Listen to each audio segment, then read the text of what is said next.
Hi, Steve Skillings here from JamHub, and today we're talking with Anthony Wellington, bass player and teacher extraordinaire. So tell us a little bit about yourself for the folks that are new to your world. My name is Anthony Wellington. I play with the Victor Wooten band. That's probably what most people know me for. That's right. But I have my own school called Bassology. I primarily work with bass players, but because I'm getting known as a music theory teacher, I'm teaching people who play all kinds of instruments. I'm getting asked to do some clinics and seminars and teach at other schools. So I like to think of myself as an educator as well as a musician. Yeah. I want to just say that I've seen a lot of music theory over the years, and the way you teach music, just incredible. You made it so easy to understand, so fast, and it's a real gift. I think that's something that those folks out there that are watching this need to know, that he's really good at this stuff.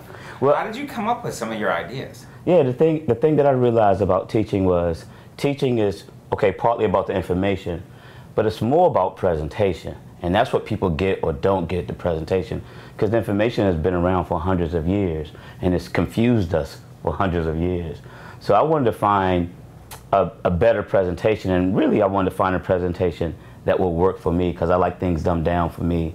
Yeah. So I think of it as, I'm in a relationship with two separate entities. I want to know as much as I can about the electric bass guitar, but I also want to know as much as I can about music. And they're separate entities, and then I just slam them together and work with them together. To understand music and the why of music and how things work is a non-instrument specific thing. A C major 7 chord is C, E, G, B, no matter what instrument you play.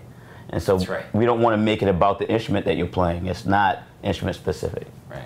So Vic Wooten does a camp, and Vic Wooten, I assume he knows a lot about music and theory, but he brings you in to teach music theory. Tell me, that just, to me, speaks of how great you are at teaching, but tell me more about how that got started and how much you're enjoying it. Well, it's an honor to be teaching at that camp, and Victor knows a lot about music theory. He actually downplays it though, but he knows a lot about music theory, but I always hear him tell people he doesn't know a lot of theory, but he does. We've been friends for a long time, and I've been in this band since the late 90s, and he always talked about, having his own camp, and people hadn't been doing bass camps yet. And I knew I wanted to be a part of it, even though I was already a teacher. I knew I wanted to be a part of it in any way that I could. And I didn't ask in the beginning to be a teacher, because as a bass player, I'm in the service industry. I'm an accompanist. And my first question is, how can I be of service? And so that's how I came to him with the camp. I was like, let me know how I can be of service. And at first camp, I was one of the shuttle drivers. I just helped shuttle people back and forth. He had never seen me teach. And maybe the second camp after that, a teacher was late, and he just said, I need you to fill this class in. And I was chomping at the bit. I just didn't say anything. And after I taught that class, everybody came running back to him raving, saying, that guy can teach. So when we were at the Vic Wooten camp, I saw all the JamHub set out, and there were these chores that people have to do. And Vic told me, go talk to Anthony about chores. So what are people doing in those JamHub stations when they're at Vic's camp doing their chores? Well, the chores idea was really a Victor Wooten idea. He wanted me to help put the chores together. And so around that time is when he acquired the JamHubs. And I don't think it was something that he thought of, honestly, until we got the JamHubs, because that immediately gave him the idea of this concept, which I thought was really cool. So upstairs, we had contractors build separate stations upstairs in this game room area, and they all have lights and seats around it. And we put the JamHub in the center of each station, and individual students, and we might hook a metronome up to one, or have a smart device playing music, and we write an assignment. This station is the note recognition station. You're going to work on notes on your instrument. Or this session is finger dexterity. You're going to work on these finger combinations, or scales, or play along to this groove. And each student has a certain amount of time to spend at each station, 5 to 10 minutes.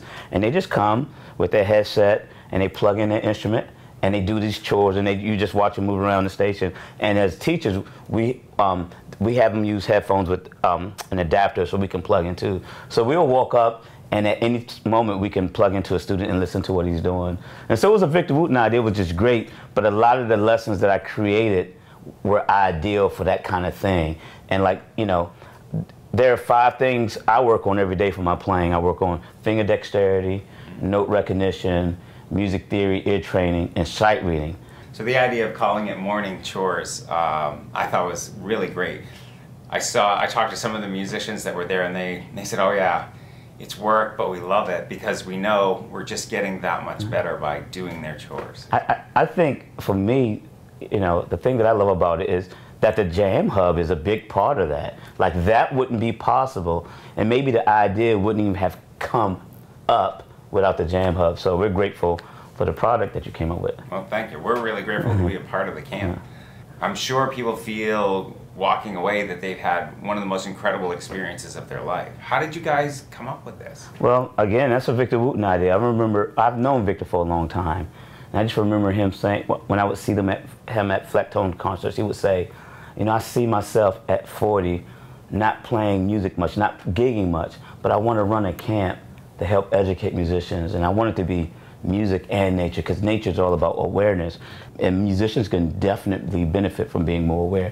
And he used to talk about this idea, and I thought he was kind of crazy, but then in a good way. In a good way. Then he put his money where his mouth is. You know, a lot of my music heroes, you know, I understand why they would buy a vacation home or a nice car, and he bought, you know, a gazillion acres in the hills of Nashville just to create a music camp, to create this idea that he had. So it was an idea of his, and we did the first camp around 2000, and it had never been a bass camp before.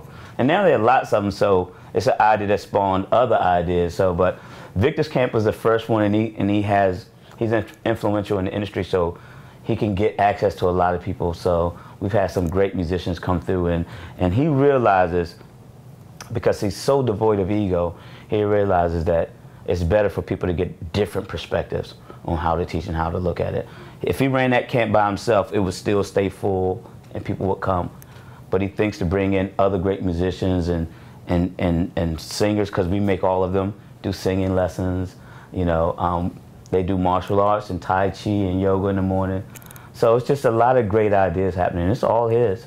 So as you're moving ahead and teaching people music all around the world, how much do you use technology? So we've shown you BandLab here recently, and we're excited to work with you on that. But how much do you use or want to use technology to connect with all these users all over the world? That's something I'm really interested in. I mean, like right now with Skype lessons, I'm still dealing with people in private lessons. With a product like BandLab, one of the ways that I can see that I can use that is, like, one of my ideas is I want to create like backing tracks, and then with those backing tracks I want to have different students contribute bass lines, you know, on their own, and being influenced by what the other students are doing, and just all of them being able to hear each other, right, and then communicate with each other, and then maybe they start creating backing tracks or create all bass backing tracks with jams. So I think BandLab will be the perfect product for that, and all I got to do now is just put the tracks in. Great. Yeah, we're excited to get you in there too. I'm excited about it too. I'm excited about making tracks with you. Let's talk a little bit more about how you teach today. I mean, I'm sure you're a teacher that someone who lives near you can get some time with you, but you teach all over the world. I have my own facility. I call it Bassology, and I like doing what I call in-person lessons or face-to-face lessons.